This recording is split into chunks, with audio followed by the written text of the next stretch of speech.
Hello बच्चों, welcome. पिछले class में हमने क्या स्टार्ट किया था? Ionic equilibrium.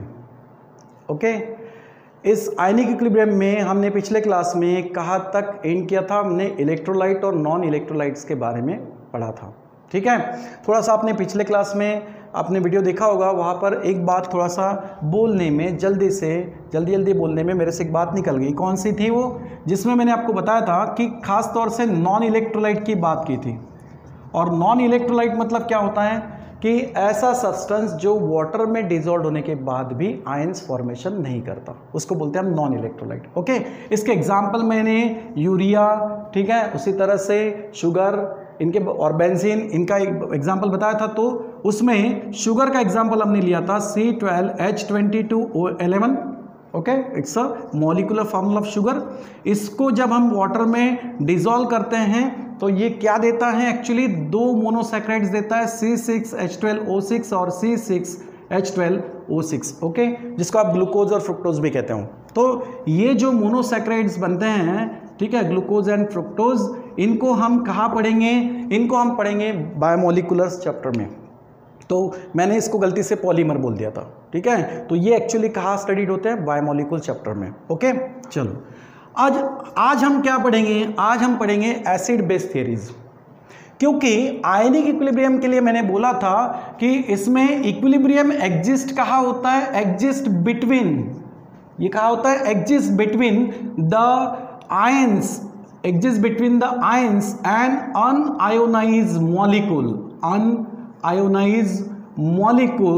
of weak electrolyte। Specially कौन से केस के लिए बोला था? यहाँ पर वीक इलेक्ट्रोलाइट के लिए बोला था। इक्विलिब्रियम वीक इलेक्ट्रोलाइट में एग्जिस्ट होता है, किसके बीच? आयंस और अनआयोनाइज्ड मॉलिक्यूल्स, इनके बीच में। ओके, तो अब ये वीक इलेक्ट्रोलाइट कौन हो सकता है? Strong electrolyte. जैसे वीक इलेक्ट्रोलाइट क्या हो सकता है? एसिड हो सकते हैं, ठीक है, या फिर बेस हो सकता है कुछ जो वीक इलेक्ट्रोलाइट हो। स्ट्रॉन्ग इलेक्ट्रोलाइट में भी एसिड और बेस हो सकते हैं, सॉल्ट हो सकते हैं। तो हमें इनमें एसिड और बेस के बारे में पढ़ना पड़ेगा, और वही हम आज स्टार्ट करने वाले हैं, एसिड बेस थियरीज। वहां पर अब एसिड बेस थियरी में तीन थियरी खास तौर से डेवलप हुई हैं। जैसे कि सबसे पहली जो थियरी है वो अरेनियस थियरी है, अरेनियस थियरी। उसके बाद ब्रॉन्स्टेड-लॉरी थियरी, और तीसरी जो थियरी है वो है लिविस थियरी। ठीक है, तो सबसे पहले हम बात करते हैं अरेनियस थियरी की। अरेनियस ने, ठीक है, एसिड और बेस किसको कहा? Arrhenius theory of acid and base. Arrhenius का क्या मानना था? उसने क्या बताया? उसका कहना यह था कि एसिड मतलब वो सब्सटेंस होते हैं। एक बात यहां पर बोल दूं कि अरेनियस थ्योरी एक्चुअली यहां पर एक्वस सॉल्यूशंस के लिए एप्लीकेबल है, ओनली एक्वस सॉल्यूशंस। इसका कहना क्या था? एसिड यानी क्या होता है? ऐसा सब्सटेंस, ठीक है, दैट सब्सटेंस कंटेन, जिसमें क्या होना चाहिए? The substance contain the hydrogen atom, उसमें हाइड्रोजन एटम होना जरूरी है। That substance contain the hydrogen atom and gives, और क्या देता हो? And gives H+ ion in their aqueous solution. अगर उस सब्सटेंस का हम एक्वस सॉल्यूशन बना ले तो उसमें हमें H+ आयन दिखना चाहिए, मिलना चाहिए। तो मतलब उसके लिए उसके पास हाइड्रोजन होना जरूरी है। ओके, सो एसिड मतलब क्या होगा? That substance which contain the hydrogen atom and gives the H+ ion in their aqueous solution. Important बात ध्यान में रखना, एक्वस सॉल्यूशन, वाटर में डिसॉल्व हो तो ही, ठीक है। तो जैसे कि फॉर एग्जांपल हाइड्रोक्लोरिक एसिड है अकॉर्डिंग टू अरेनियस, क्योंकि हाइड्रोजन एटम है। अब अगर हाइड्रोक्लोरिक एसिड को हम वाटर में डिसॉल्व कर ले, इसका अगर एक्वस सॉल्यूशन बना ले, तो इससे हमें H+ और Cl- आयन मिलेंगे। Definitely this compound in water gives the H+ ion, so that's why it is acidic, it's acid. Okay, अब ऐसा ही अगर बहुत सारे, जैसे कि सल्फ्यूरिक एसिड कॉमन है कि जो बहुत बार हम यूज करते हैं, पढ़ते हैं। सल्फ्यूरिक एसिड, इसमें भी क्या है? हाइड्रोजन है, तो वो क्या देगा? H+ ion. कितने हैं यहाँ पर? 2, ट्वाइस ऑफ H+ आयन। तो फिर सल्फेट पे क्या होगा? एक्चुअली ये तो न्यूट्रल कंपाउंड है, और यहां से हाइड्रोजन टोटल चार्ज शो कर रहा है 2+, को न्यूट्रल कौन करेगा? 2-। ओके, तो यहां पर H+ आयन मिल रहा है। कब मिलता है? जब इसको हम वाटर में डिसॉल्व करते हैं, अकॉर्डिंग टू अरेनियस। तो अरेनियस का कहना यह है कि that substance which contain the hydrogen atom and gives the H+ ion in their aqueous solution, water में डिसॉल्व होने के बाद वो H+ आयन देता है, इसको कहते हैं एसिड। ठीक है, तो अरेनियस ने एसिड के बारे में ऐसा कहा। चलो ठीक है, बेस की बात करते हैं। तो अरेनियस ने बेस किसको कहा? अरेनियस कहता है कि बेस ऐसे कंपाउंड्स है, ऐसे सब्सटेंस हैं कि जिनमें क्या होना चाहिए, that substance contain the hydroxyl OH, ये ग्रुप उसमें होना चाहिए, यानी हाइड्रोक्सिल आयन होनी चाहिए। फिर या फिर दैट सब्सटेंस विच गिव्स, ठीक है, अब हाइड्रोक्सिल ग्रुप है, उसको हम एटम तो नहीं बोल सकते, दैट सब्सटेंस विच गिव्स, ठीक है, substance which gives hydroxyl ion, ठीक है, इन देयर एक्वस सॉल्यूशन। अगर उस सब्सटेंस का हम एक्वस सॉल्यूशन बनाते हैं, ओके, अगर हम उसका एक्वस सॉल्यूशन बनाते हैं, वाटर डिसॉल्व करते हैं, ठीक है, तो वो हमें क्या देना चाहिए? हाइड्रोक्सिल आयन देना चाहिए। ओके, सो जो सब्सटेंस वाटर में डिसॉल्व करने के बाद हाइड्रोक्सिल आयन दे रहा हो, वो सब्सटेंस क्या हो सकता है? बेस हो सकता है। ओके, जैसे कि for example sodium hydroxide, potassium hydroxide, ठीक है, so these are the base. Magnesium dihydroxide, ये बेस है। क्यों? क्योंकि अगर इनके हम वाटर में सॉल्यूशन बनाते हैं, एक्वस सॉल्यूशन बनाते हैं, तो डेफिनेटली ये हमें आयंस कौन सा दे रहा है? OH-, हाइड्रोक्सिल आयन दे रहा है। तो अकॉर्डिंग टू अरेनियस क्या हो गया? ये बेस हो गया। ठीक है, अब मैग्नीशियम डाइहाइड्रोक्साइड में क्या होगा? यहां पर मैग्नीशियम मेटल कैटायन बनाएगा और हाइड्रोक्सिल एनायन। कितने हैं यहां पर? 2 हैं, सो 2 हाइड्रोक्सिल आयन आएंगे। फिर से वही न्यूट्रल कंपाउंड है, 2- चार्ज यहां आ रहा है, इसको न्यूट्रल करने वाला 2+ होगा, और ये आप एटॉमिक नंबर इलेक्ट्रॉनिक कॉन्फ़िगरेशन से समझ सकते हो। चलो ठीक है, यहां तक बात अरेनियस की कहना ठीक है कि भाई जिस सब्सटेंस में हाइड्रोजन एटम होता है और जो H+ आयन देता है एक्वस सॉल्यूशन में, ऐसे सब्सटेंस को हम एसिड कहेंगे।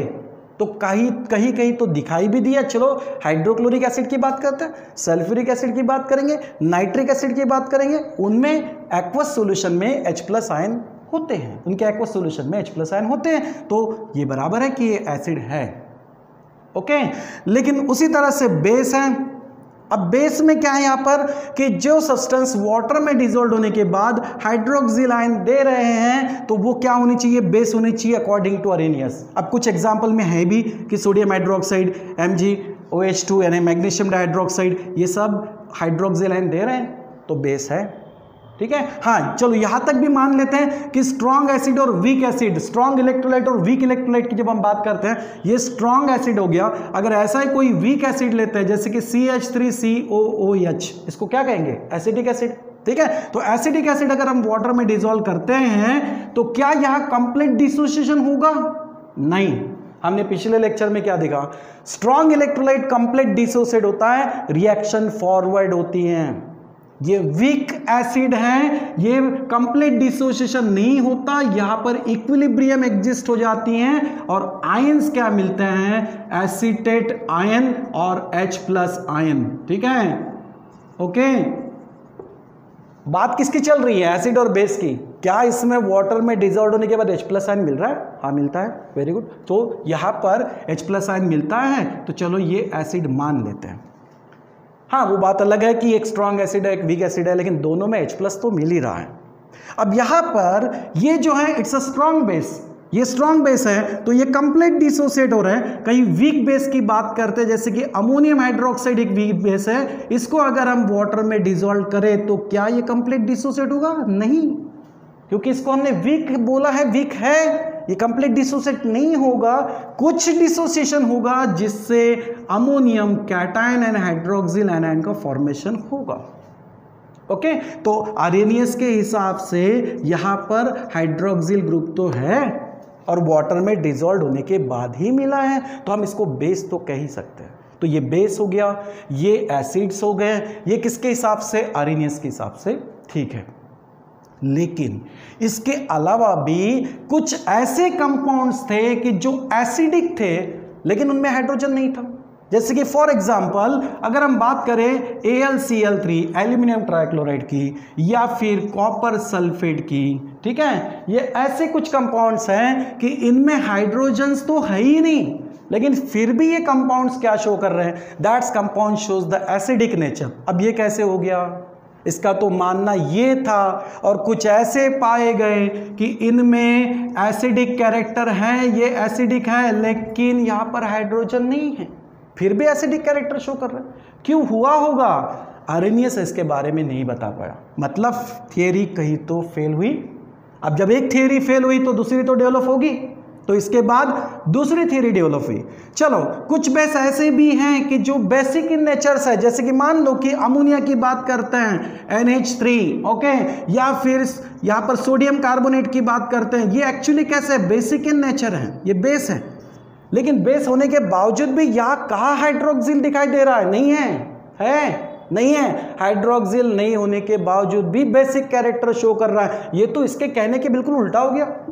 अब हम आर्हेनियस को नहीं बोल सकते कि भाई तू तो कहता है वो सब सही है, नहीं, कुछ कंपाउंड्स में तो ठीक है, बात तुम्हारी पक्की है, लेकिन कुछ ऐसे हमें भी दिखे कि जो आपकी बातों से कुछ अलग दिखाई दे रहे हैं, लेकिन कुछ कंपाउंड्स में हाइड्रोजन नहीं है फिर भी मैं उनको एसिडिक देख पा रहा हूँ, या ये जो है इनमें हाइड्रोक्सिल नहीं है लेकिन ये भी बेसिक कैरेक्टर शो कर रहे हैं, तो भैया आर्हेनियस हम कहीं तो भी आप कुछ बातों को नहीं बता पाए, यानी इन बातों को आर्हेनियस एक्सप्लेन नहीं कर पाया, तो कहीं तो थियरी उसकी फेल हो गई। ठीक है, समझ में आया। चलो फिर आर्हेनियस के बाद क्या हुआ, इसके बाद में सेकंड थ्योरी जो है, ठीक है, सेकंड थ्योरी जो है वो है ब्रॉन्स्टेड-लॉरी थ्योरी। ठीक है, तो हम ये आपको समझ में आ गया, ठीक है, आर्हेनियस थ्योरी आपको समझ में आ गई। अब इसके बाद ब्रॉन्स्टेड थ्योरी है। ब्रॉन्स्टेड ने क्या किया, थोड़ा सा मैं आपको बता देता हूं। ठीक है, ब्रॉन्स्टेड थ्योरी, ब्रॉन्स्टेड-लॉरी थ्योरी, यहां पर दो साइंटिस्ट हैं, हाँ, ठीक है, जिन्होंने दोनों ने मिलकर थ्योरी को डेवलप किया है, लॉरी ब्रॉन्स्टेड या ब्रॉन्स्टेड-लॉरी थ्योरी कहेंगे। इसने कंसेप्ट को चेंज कर दिया, किसके, आर्हेनियस के। आर्हेनियस के कहना था कि सब्सटेंस वाटर में डिसॉल्व और H+ आयन दो तो एसिड, हाइड्रोक्सिल आयन दो तो बेस। ब्रॉन्स्टेड-लॉरी थ्योरी ने क्या कंसेप्ट यूज किया, इसने कंसेप्ट यूज किया प्रोटॉन का, और इसका मानना यह था कि एसिड वो होते हैं जो प्रोटॉन डोनेट करते हैं, मतलब ये प्रोटॉन डोनर होते हैं। ठीक है, तो बेस कौन से होंगे, बेस वो होंगे जो प्रोटॉन एक्सेप्ट करते हैं, मतलब प्रोटॉन एक्सेप्टर हैं। ओके, अब केमिस्ट्री में प्रोटॉन की बात करेंगे तो मतलब क्या, H+ आयन। किस तरीके से, चलो देखते हैं। हाइड्रोजन का एटॉमिक नंबर कितना है, 1। एटॉमिक स्ट्रक्चर आप देखो क्या मिलेगा हाइड्रोजन का, सेंटर में होता है न्यूक्लियस जहां पर न्यूट्रॉन और प्रोटॉन होते हैं, और आउटर मोस्ट शेल में यहां पर इलेक्ट्रॉन रिवॉल्व होता है। इलेक्ट्रॉन कितने हैं, 1, वेरी गुड। प्रोटॉन पे चार्ज कितना, +1। न्यूट्रल पे तो चार्ज होता ही नहीं, न्यूट्रॉन जो है वो न्यूट्रल है। तो फिर क्या हुआ, 1 इलेक्ट्रॉन 1 प्रोटॉन, प्रोटॉन पे क्या होता है, 1 पॉजिटिव चार्ज। तो ये तो भाई शुरुआत में न्यूट्रल है, लेकिन अगर इस हाइड्रोजन ने अपना इलेक्ट्रॉन लूज कर दिया, यहां से इलेक्ट्रॉन उसका चला गया, तो फिर हाइड्रोजन की हालत क्या होगी, एक इलेक्ट्रॉन अब यहां पर नहीं बचा, इसका मतलब सिर्फ बचा क्या, proton, that's a positive charge. So hydrogen यहां पर क्या करेगा, पॉजिटिव चार्ज कैरी करेगा, और इसी H+ आयन को हम क्या कहने वाले हैं, प्रोटॉन कहने वाले। तो ब्रॉन्स्टेड-लॉरी का कहना था कि जो प्रोटॉन डोनेट करे, यानी जो H+ आयन डोनेट करे वो एसिड होगा, और जो प्रोटॉन को एक्सेप्ट करे, जो H+ आयन को मोस्ट वेलकम कहे, वो क्या होगा, बेस होगा। ठीक है, सो यहां पर प्रोटॉन कंसेप्ट यूज किया गया है, proton donor and proton acceptor. ठीक है, तो थर्ड थियरी कौन सी है, लेविस थियरी, जिसमें लोन पेयर डोनेट और एक्सेप्ट करने का कंसेप्ट है। ओके, तो आपने आर्हेनियस थ्योरी को समझा अच्छे से। लॉरी ब्रॉन्स्टेड थ्योरी को हम इसके आगे थोड़ा डिटेल पढ़ेंगे। मैंने थोड़ा सा जनरल बता दिया कि भाई ब्रॉन्स्टेड-लॉरी का कहना एसिड और बेस के बारे में क्या था, उसने प्रोटॉन का कंसेप्ट लाया। उसका मानना था कि जहां प्रोटॉन डोनेट होगा, जो प्रोटॉन डोनर होगा वो एसिड होगा, और जो प्रोटॉन एक्सेप्ट करेगा वो बेस होगा। ओके, समझ में आया। तो इसको हम नेक्स्ट लेक्चर में कंटिन्यू करेंगे, किसको, ब्रॉन्स्टेड-लॉरी थ्योरी को, और साथ में क्या पढ़ेंगे, लेविस थ्योरीज भी पढ़ेंगे। ओके, ये 3 थ्योरी हमें कंप्लीट करनी है, एसिड बेस थ्योरी। तो पहली कंप्लीट होगी, अच्छे से समझा? ठीक है, चलो बेटा नेक्स्ट क्लास में मिलते हैं। Thank you.